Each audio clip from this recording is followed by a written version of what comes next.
লোকসভা নির্বাচনের ঠিক আগে দেশ জুড়ে নাগরিকত্ব সংশোধনী আইন সিএএ কার্যকর করল মোদী সরকার।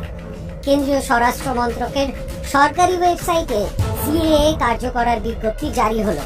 মাত্র 6টি পয়েন্টে সিএএ কি, কেন এই আইন প্রবর্তন করা, এই আইন সংক্রান্ত ভ্রান্ত ধারণা, কেন আইনটি কার্যকর করতে দেরি হলো, এই সমস্ত বিষয় স্পষ্টভাবে জানিয়েছে সরকার। অমিত শাহর মন্ত্রকের জারি করা বিবৃতিতে ঠিক কি বলা হয়েছে দেখে নিন। ভারতের 3টি প্রতিবেশী দেশ আফগানিস্তান, পাকিস্তান ও বাংলাদেশ থেকে ধর্মীয় কারণে নির্যাতিত হয়ে যারা ভারতে এসেছেন এবং 2014 সালের 31শে ডিসেম্বরের আগে ভারতে আশ্রয় নিয়েছেন যে উদ্বাস্তুরা, তাদের ভারতীয় নাগরিকত্বের অধিকার দেওয়ার আইন হল নাগরিকত্ব সংশোধনী আইন 2019। নাগরিকত্ব দেওয়া হবে এই 3 দেশ থেকে আসা 6টি সংখ্যালঘু সম্প্রদায়ের মানুষদের।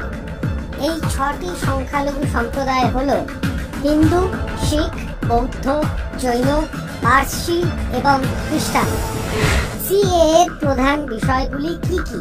পুনর্বাসন এবং নাগরিকত্বের আইনি বাধা দূর করা, কয়েক দশক ধরে নির্যাতিত উদ্বাস্তুদের একটি মর্যাদাপূর্ণ জীবন প্রদান করা, নাগরিকত্বের অধিকারের মাধ্যমে তাদের সাংস্কৃতিক, ধর্মীয় ও সামাজিক পরিচয় রক্ষা করা।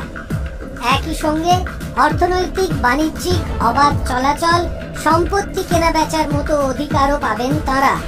নাগরিকত্ব সংশোধনী আইন নিয়ে জনমানসে কি কি ভুল ধারণা আছে? এটি নাগরিকত্ব দেওয়ার আইন। সিএএ এর মাধ্যমে কোনো পরিস্থিতিতেই নাগরিকত্ব হারাবেন না কোনো ভারতীয় নাগরিক, তা তিনি যে ধর্মেরই হন না কেন। এই আইন শুধুমাত্র সেই সব লোকজনের জন্য যাদের বছরের পর বছর ধরে উৎপীড়ন সহ্য করতে হয়েছে এবং যাদের বিশ্বে ভারত ছাড়া আর কোনো যাবার জায়গা নেই। স্বরাষ্ট্র মন্ত্রক বলছে, ভারতের সংবিধান আমাদের মানবিক দৃষ্টিকোণ থেকে ধর্মীয় কারণে উদ্বাস্তুদের মৌলিক অধিকার দেওয়ার অধিকার দিয়েছে এবং এ ধরনের উদ্বাস্তুদের নাগরিকত্ব দেওয়া যায়। কোভিড মহামারীর কারণে নাগরিকত্ব সংশোধনী আইন কার্যকর করতে দেরি হয়েছে, কিন্তু এখন আমরা এটি কার্যকর করছি।